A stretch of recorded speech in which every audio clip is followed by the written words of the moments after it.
जो चैनल है उसको सब्सक्राइब करना है आपको। उसका एक कारण है, जो उपाय हम लोग कथा के माध्यम से बताते हैं, ये उपाय आपको YouTube के माध्यम से आपके मोबाइल पर पहुंच जाए, उसके लिए ये करा जा रहा है। तो अपने मोबाइल से आप जितने भी लोग को सब्सक्राइब करें। श्री शिवाय नमस्तुभ्यं मित्रों, आज हम आपको बताने जा रहे हैं चतुर्थी के दिन किया जाने वाला उपाय। जी हाँ, एक छोटा सा उपाय है जो आपके घर में आ रही परेशानियों को दूर करेगा। जो कोई काम आपका बन नहीं पा रहा है, कोई जरूरी काम के पीछे आप पड़े हुए हो, बहुत प्रयास कर रहे हो लेकिन वो काम आपका बन नहीं रहा है, तो करना क्या है आपको चतुर्थी के दिन, ध्यान से सुनिएगा। उससे पहले निवेदन है आपको, आप सभी से, कि आप वीडियो को लाइक कर दीजिए और अभी के अभी आप लाइक बटन पे क्लिक कर दीजिए, जिससे ज़्यादा से ज़्यादा ये वीडियो लोगों तक पहुँचे। तो उपाय जरूर ध्यान से सुनिएगा, मैं आपको उपाय बता रहा हूँ। चतुर्थी के दिन सबसे पहले आपको क्या करना है, शाम के समय ये आपको उपाय करना है। शाम के समय जब चतुर्थी के दिन चंद्रमा निकले आए, तो चंद्रदेव की आपको सबसे पहले चंद्रदेव की पूजा करनी है। जिस भी तरीके से आप पूजा करते हो, नॉर्मल पूजा, अपनी छत पे ऊपर जाके, जहाँ से भी आपको चंद्रमा के दर्शन होते हो, वहां से जाके आपको चंद्रदेव की एक नॉर्मल पूजा जो आप करते हैं वो कर लीजिएगा। उसके बाद आपको क्या करना है, अब मुख्य उपाय अब शुरू होता है, तो ध्यान रखिएगा। चंद्रदेव की पूजा करने के बाद आपको जहाँ कहीं भी आपके घर में श्री गणेश जी महाराज की जो प्रतिमा है, कोई फोटो हो, जैसे सामान्यतः ये अपने पूजा घर में, सभी के पूजा घर में गणेश जी का स्थान है। गणेश जी की प्रतिमा होगी, गणेश जी का फोटो होगा या गणेश जी की कोई तस्वीर होगी, तो आपको करना क्या है, आपको लेना है एक लोटा जल से भरा हुआ, एक लोटा जल से भरा हुआ लेना है। उसके बाद आपको क्या करना है, आपको लेने हैं कुछ गेहूं के दाने। अगर गेहूं के दाने भी ना हो तो आप चावल के दाने ले सकते हो। आपको क्या करना है, आपको गेहूं के दाने लेके या चावल के दाने लेके उस भरे हुए जल के लोटे को उसके ऊपर भगवान गणेश जी के सामने रख देना है। उसके बाद भगवान गणेश जी की आपको पूजा करनी है। अब पूजा की कोई विधि नहीं है, कोई सामान्य जैसे आप पूजा करते हो, आप रोली चावल जिससे भी आप गणेश जी की पूजा करते हो, जो नॉर्मल आप जानते हो, जितना आप जानते हो, कोई इसके लिए कोई विशेष पूजा विधि नहीं है। इस उपाय में मुख्य जरूरी है वो लोटा है।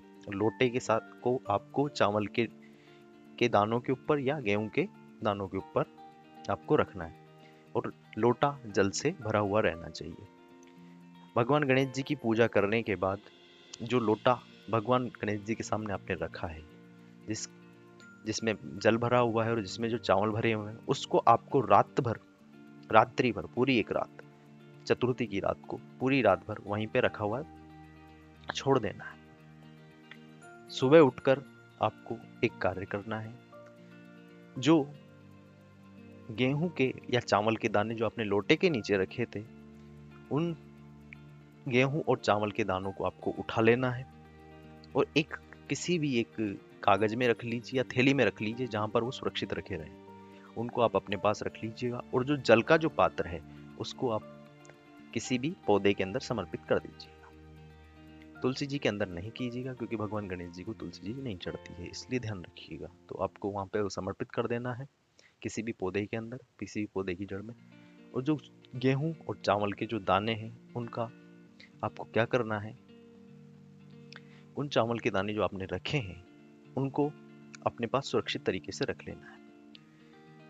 अब आपको क्या करना है, जब भी आपके घर में कोई विशेष कार्य के लिए, जैसे आपका बेटा नौकरी के लिए जाए, आपके पति किसी कार्य के लिए जाए, किसी विवाह संबंधी बात करने जाए, या किसी विशेष कार्य के लिए, आपका बेटा हो, आपका पति हो, आपका भाई हो, या आपके ससुर जी हो, घर के का जो भी सदस्य हो, ऐसा नहीं है कि सिर्फ पुरुषों के लिए, महिलाएं भी अगर किसी विशेष कार्य के लिए जा रही हैं तो क्या करें, आप उन गेहूं के दाने में से 2 या 4 या 5 दाने लेकर आप जो भी व्यक्ति घर से किसी कार्य के लिए जा रहा है उसकी जेब में डाल दीजिए। उसकी जेब में डालने से क्या होगा, जिस भी कार्य के लिए वो जा रहे हैं वो कार्य अवश्य ही पूर्ण होगा। ये एक अचूक उपाय है, तो आप ये उपाय जरूर कीजिएगा। अब आपके मन में सवाल ये एक आएगा कि हम जो गेहूं के दाने या जो चावल के दाने जो लेके गए हैं उनका हमें क्या करना है, जब घर पर वापस लौटे तो उनका क्या करना है। या हो सकता है कि वो जेब में से कुछ निकालते वक्त गेहूं या चावल के दाने गिर जाएं तो फिर क्या किया जाए? तो इस स्थिति में ऐसी कोई डरने वाली विशेष बात नहीं है। अगर वो गेहूं और चावल के दाने जो बचते हैं वापस घर पे आते हो तो उनको आप कहीं एक साइड में किसी भी पौधे की जड़ में आप डाल सकते हो।